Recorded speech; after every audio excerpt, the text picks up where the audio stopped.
Marcus Aurelius Antonius, philosopher and last of the 5 good Roman emperors, said in one of his books of meditation, "The law of utility must act so." Put simply, the law of utility states that actions and behaviors are deemed right if they promote happiness, but deemed wrong if they lead to unhappiness and pain. While this statement seems obvious to some, those who suffer from perfectionism are in no regard following this conceptual law. One example is Catherine DeWitt. Catherine DeWitt was a student at the University of Pennsylvania. She told the New York Times, "I had a picture of my future, and as that future deteriorated, I stopped imagining another future." The statement recounts her time in college as she struggled with the pressures of perfectionism and overworked herself to an extreme level. She later told the Times that she saw only one option. She bought razor blades, wrote a stack of goodbye letters to her family, and researched whether students who died by suicide would have their tuition returned to their parents, and started cutting herself to prepare for the pain. Good afternoon, my name is Colin Yo, and today I'll be discussing perfectionism in college students through the mental health lens. There are some cases where perfectionism is beneficial. In these instances, perfectionism is labeled as adaptive perfectionism. On the other hand, maladaptive perfectionism is the non-beneficial side of perfectionism and is broadly defined by the APA as the tendency to demand of others or oneself an extremely high or even flawless level of performance in excess of what is required by the situation. According to the National Center of Education Statistics, in the United States alone, over 19 million students attended college or university in 2020. This number has only grown since then and puts into the perspective the potential scale in which the problem that Catherine DeWitt faced could exist. Additionally, according to Newport Institute, data points to a 33% increase of perfectionism from students in 1986 to 2016. Taking into consideration both the large population of college and university students and the decades-long increase of perfectionism, it provides context and gives rise to the question, over the past 25 years, to what extent has the pressures of maladaptive perfectionism impacted the mental well-being of higher education students in North America? To answer this, maladaptive perfectionism has negatively impacted the mental well-being of higher education students through decreased social functioning, pressure of depression, and presence of depression and risk of suicidal ideation. To begin, maladaptive perfectionism has been associated with decreased social functioning. This chart, published in the International Journal of Allied Health Sciences and Practice, compared the social functioning scores of non-perfectionists, adaptive perfectionists, and maladaptive perfectionists on a scale of 1 to 100.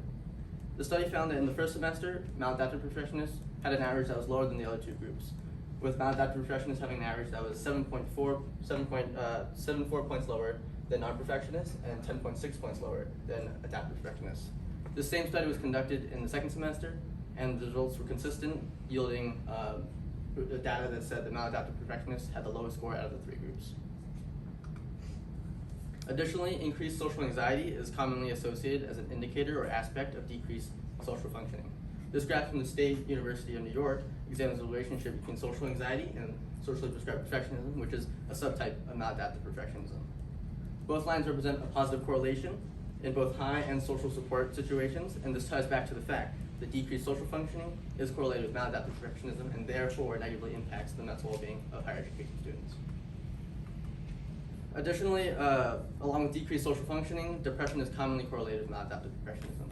This chart from the Public Library of Science looked at the link between maladaptive perfectionism and depression through the perspective of self-compassion.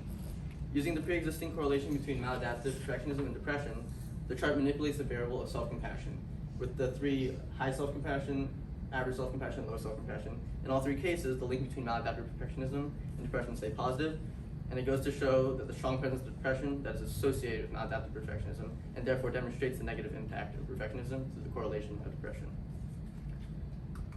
Moreover, this graph from the Kent State University looks at perfectionistic concerns through the perspective of stress impact.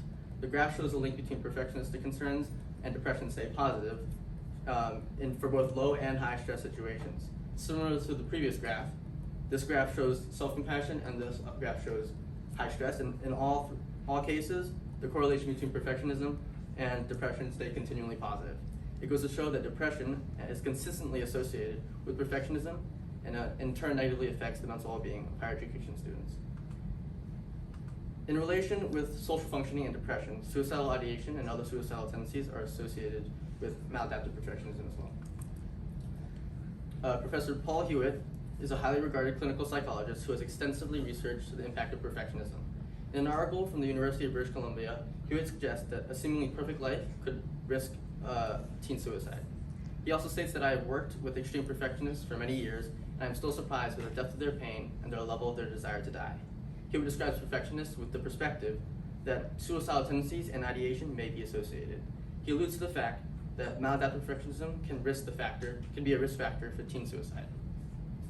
Elaborating on this is a chart from the same university, and it investigates the relationship between suicidal ideators and non-suicidal groups in relation to different types of perfectionism listed here. In 3 of the 6 categories, the difference was statistically significant, as shown here, here, and here. And in these cases, it proves a positive correlation between suicidal ideators and maladaptive perfectionists. Having seen that this association, it raises concerns over the mental well-being of students with maladaptive perfectionism. Along with suicidal ideation, suicide itself has also been associated with the pressures of perfectionism. The New York Times article, Suicide on Campus and the Pressures of Perfectionism, references countless incidents related to the pressures to be perfect on campus. This included 5 suicides from New York University in 1 year, 6 suicides from Cornell in another year, and 6 more from the UPenn. One of these suicides was Madison Holleran. Madison was a successful, popular, and active UPenn student and athlete. On January 17th, Madison jumped off a parking garage and took her own life. Madison is one of the many cases of students who took their lives after being overwhelmed and overworked from the pressures of perfectionism.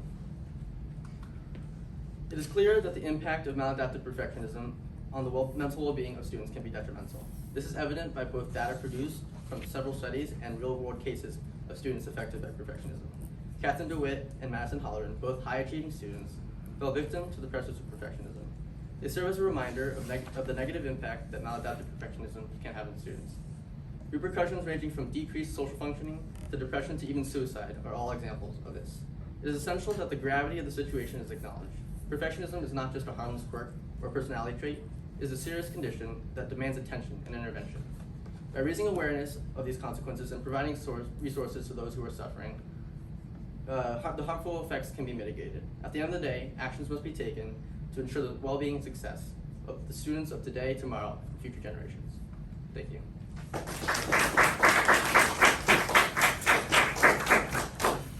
All right, 2 questions for you. First up, how valid and reliable were the sources that you used, and then how do you know? My sources were very reliable and valid. I used databases like research databases and public Library of Science databases that were peer-reviewed and had many credentials that made them valid. I also went to news articles, which aren't as valid, but they referenced peer-reviewed articles, and they were all commonly used by these news articles, which helps with that. Okay, and what advice would you have for other researchers who consider this topic? My advice would be to really delve into the meaning of perfectionism. At the beginning of my research, I saw that perfectionism as only one word, but there were multiple different types of perfectionism, and I think that it helped them to investigate that.